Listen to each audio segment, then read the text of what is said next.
The first sign that my marriage was already over arrived as a lie, so casual it sounded harmless. A single text, 7 words, and the certainty, absolute, chilling certainty, that it wasn't true. Before I tell you how that moment unraveled everything I thought I knew, do me a quick favor.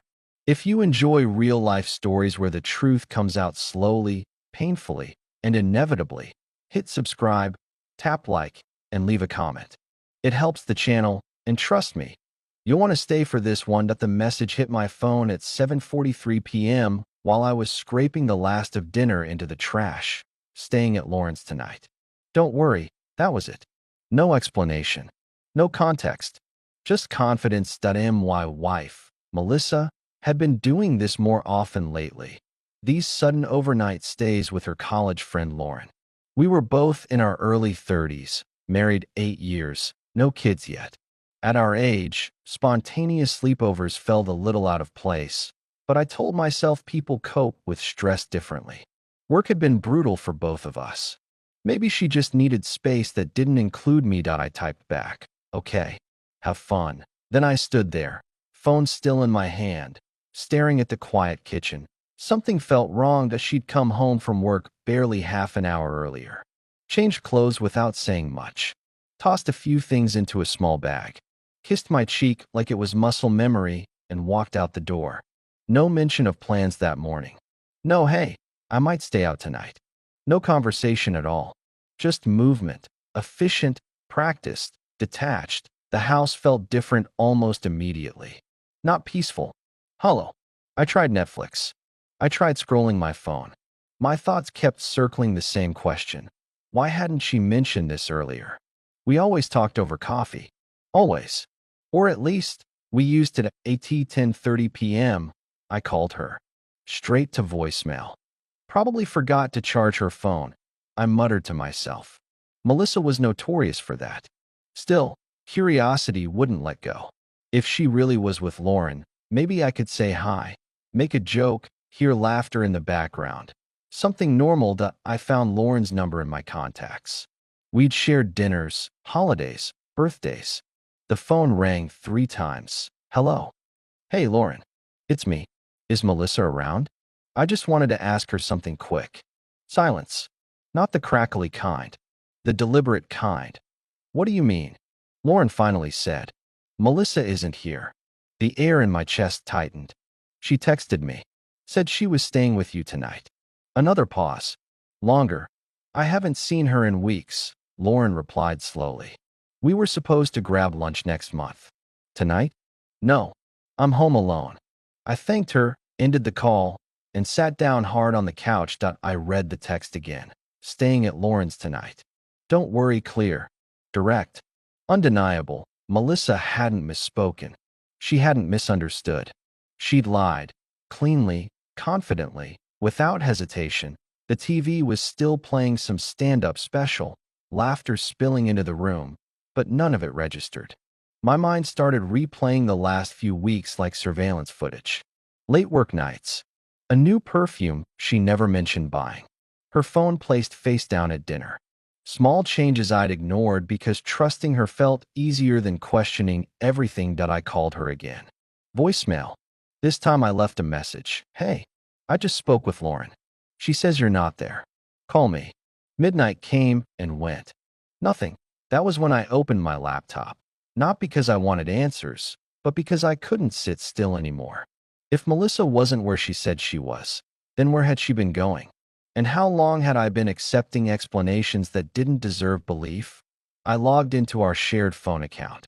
I'd never done that before. Trust has a way of making you blind on purpose. The call logs loaded. Then the messages, patterns emerged almost immediately. Numbers I didn't recognize. Long calls late at night.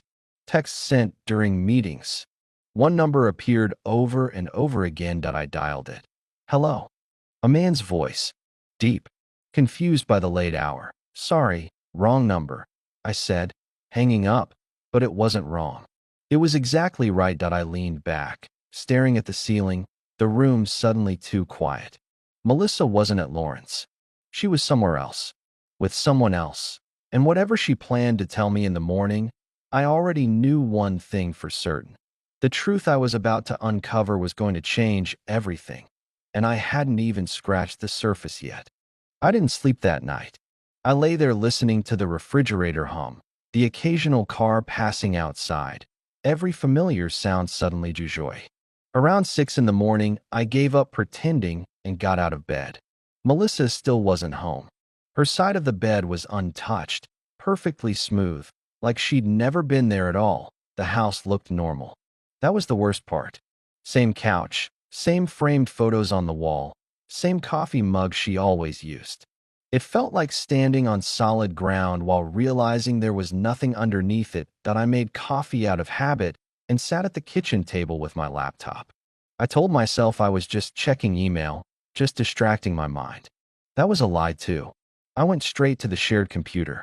Melissa had always laughed about how bad she was with passwords. You could log into my life if you wanted, she used to joke. She wasn't wrong. Her email inbox looked boring at first.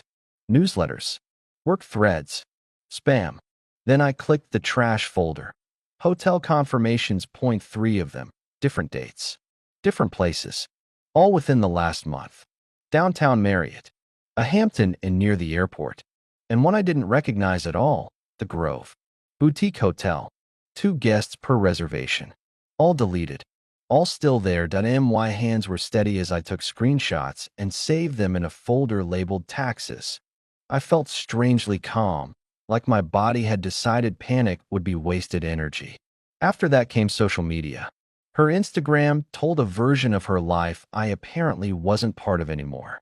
Coffee shops across town during work hours. Restaurants we'd never visited together. Smiling selfies taken at angles that carefully excluded whoever stood behind the camera. Then I opened Google Photos. That's where the story stopped pretending. Dinner plates lit by candlelight. Cocktails on rooftop bars. A weekend trip to wine country she'd sworn never happened. In several photos, there was always something just out of frame. A man's arm, a shadow, a reflection in glass. Someone was always there, intentionally erased. My phone buzzed. Sorry, fell asleep early. Coming home soon. Love you. I stared at the message, then typed back, no worries. Take your time. The audacity almost impressed me. I kept digging. Credit card statements. Charges at places she'd never mentioned. Expensive dinners for 2 on nights she said she was working late. Gas stations nowhere near her office. Lingerie purchases she'd never worn for me. Then I found a deleted text thread saved under a contact named Work, Jason. Jason wasn't discussing spreadsheets. Can't wait to see you tonight. The usual place. He won't suspect anything. I told him I was with Lauren again. You're terrible. I know.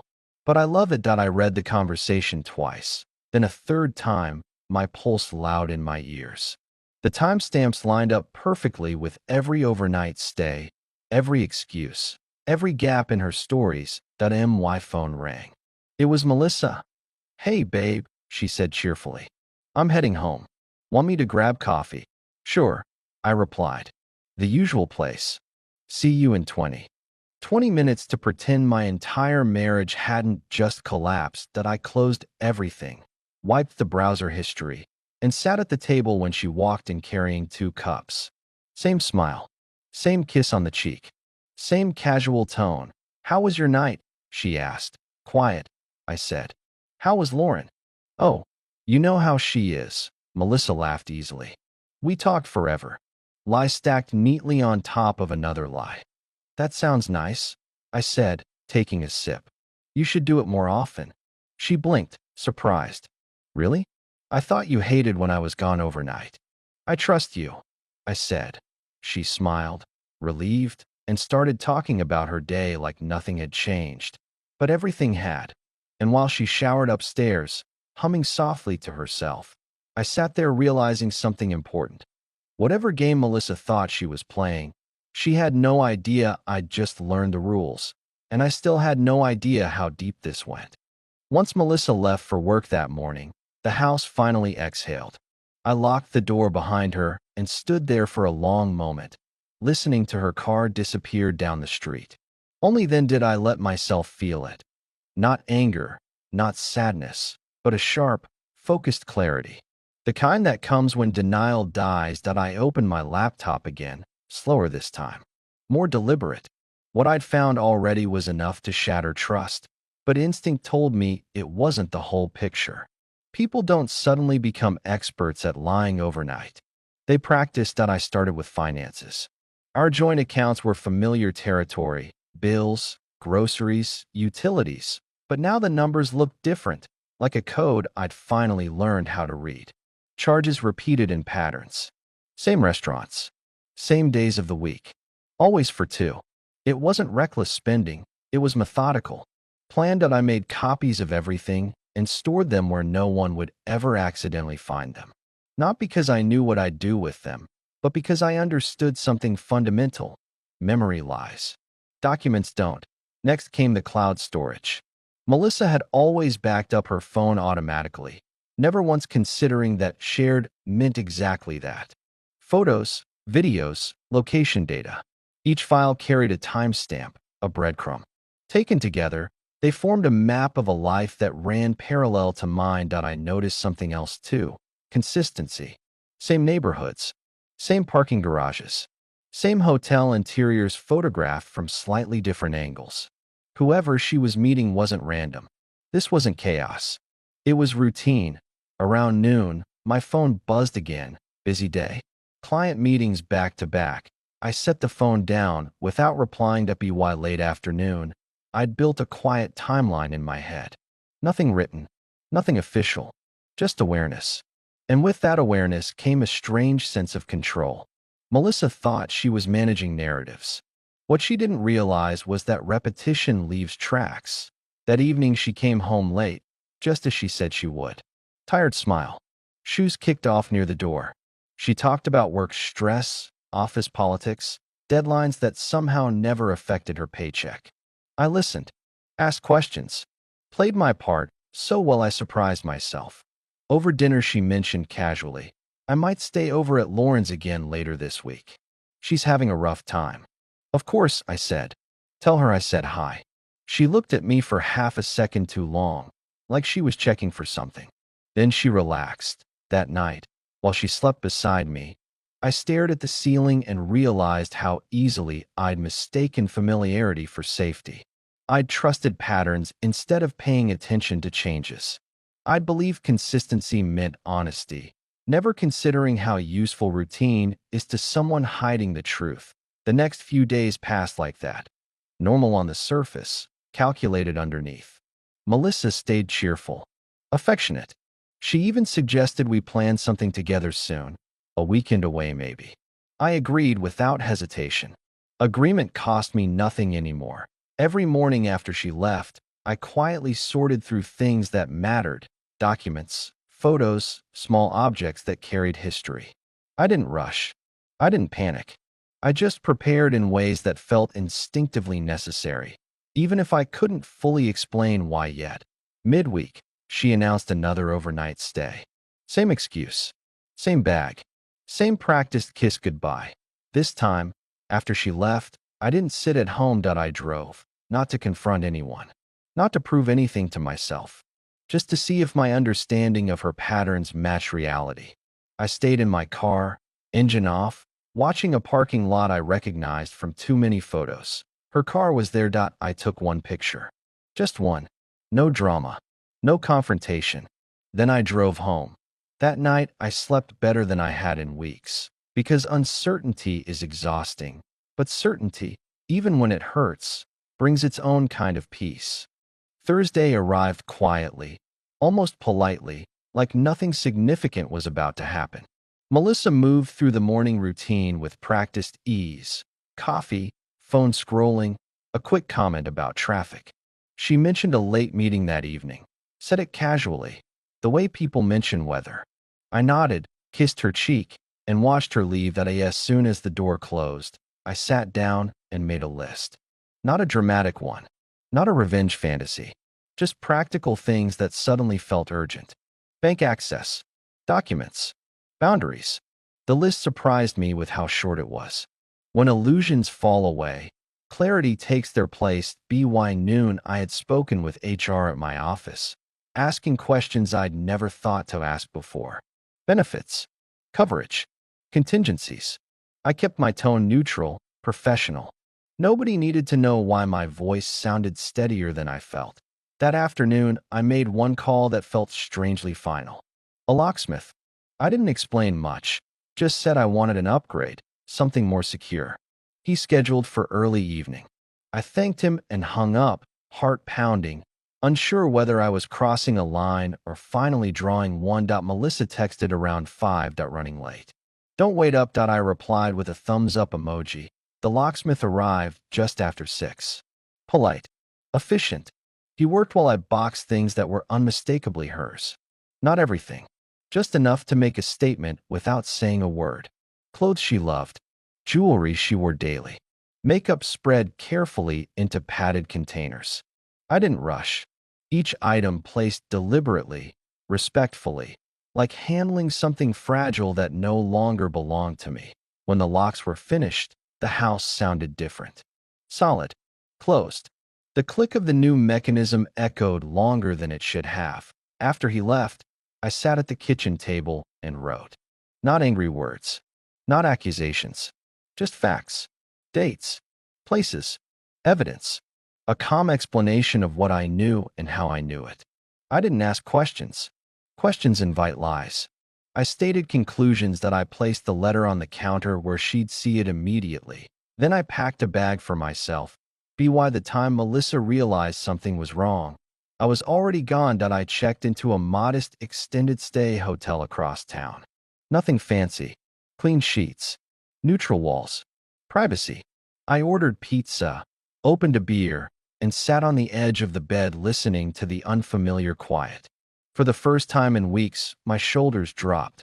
Around midnight, my phone started lighting up, staying another night. Lauren really needs me. Are you okay? Why aren't you answering? I turned the phone face down. Morning came easily. No alarm. No tension. When I finally turned the phone back on, the screen filled with missed calls and messages, confusion layered over panic.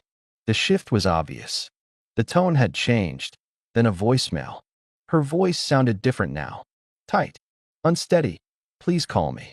We need to talk. I didn't. Instead, I took a shower, dressed, and went for a walk. The air felt lighter away from the house, away from explanations that would only distort the truth. Whatever conversation she wanted to have, it couldn't undo what had already been exposed. That afternoon, an unfamiliar number called. I answered. We really need to talk, Melissa said. No, I replied calmly. We don't. Silence stretched between us. I can explain, she finally said. You already did. I answered and ended the call. For the rest of the day, I stayed unreachable. Not to punish her, not to manipulate anything. I needed space where her voice couldn't blur my resolve. That night, lying in a bed that wasn't mine but felt more honest than the one I'd left, I understood something important. I wasn't running. I was repositioning. And whatever came next, it would happen on my terms. 6 months later, my life looked nothing like the one I'd been living when that first text arrived. The quiet I'd found in that hotel room hadn't faded. It had followed me, settled in, reshaped everything. The divorce ended without fireworks. No courtroom theatrics. No shouting matches. Just paperwork, signatures, and the unmistakable finality of 2 lives being formally separated. Melissa tried, briefly, to control the narrative, to suggest misunderstandings, to soften edges. But facts have a way of standing upright no matter how hard someone leans against them. I kept the house. Most of the savings stayed where they belonged. The rest was divided cleanly, fairly, and legally. No long negotiations. No dramatic, last-minute revelations. Just consequences unfolding at their own steady pace. Melissa moved out of state shortly after everything was finalized. I heard that from Lauren, who called me once, hesitant, apologetic, angry on my behalf. She told me she'd cut contact completely. Said she'd been shocked at how easily her name had been used as cover. We talked for a while. Not about blame, not about details, just about how strange it feels when someone you thought you knew turns out to be someone else entirely. After that, the call stopped that I replaced routines that had belonged to us with ones that belonged solely to me. Morning walks instead of rushed breakfasts. Music I liked playing out loud. Furniture rearranged simply because I wanted it that way. The house didn't feel empty. It felt honest that I took a trip overseas that summer. Nothing extravagant. Just a long-awaited journey I'd postponed year after year because it never quite fit into our shared plans. Standing alone in a city where no one knew my name, I realized how heavy compromise can become when it's one-sided for too long. People asked how I was doing. I told them the truth. Better. Not because everything had worked out perfectly, but because nothing was pretending anymore. There's a particular exhaustion that comes from living inside someone else's version of reality. Once it lifts, you don't rush to replace it. I started dating again eventually. Not out of loneliness, but curiosity. Slowly, carefully, with boundaries I hadn't known I needed before. Trust, I learned, isn't given all at once. It's built in increments, reinforced by consistency, not words. Occasionally, I'd catch myself thinking about how close I'd come to ignoring that first moment of doubt. How easy it would have been to accept the lie and keep moving forward. That realization still sends a chill through me, not because of what I lost, but because of what I almost lost without ever knowing it. That self-respect is quiet. It doesn't announce itself, but once you reclaim it, it changes how you stand, how you listen, how you choose. I didn't win anything in the dramatic sense. I simply stopped losing myself to someone else's deception, and that made all the difference. If you stayed with me through this entire story, thank you. If it resonated with you, even a little, take a moment to like the video, subscribe to the channel, and leave a comment. Your support keeps these stories coming, and I read every response. That I'll see you in the next one.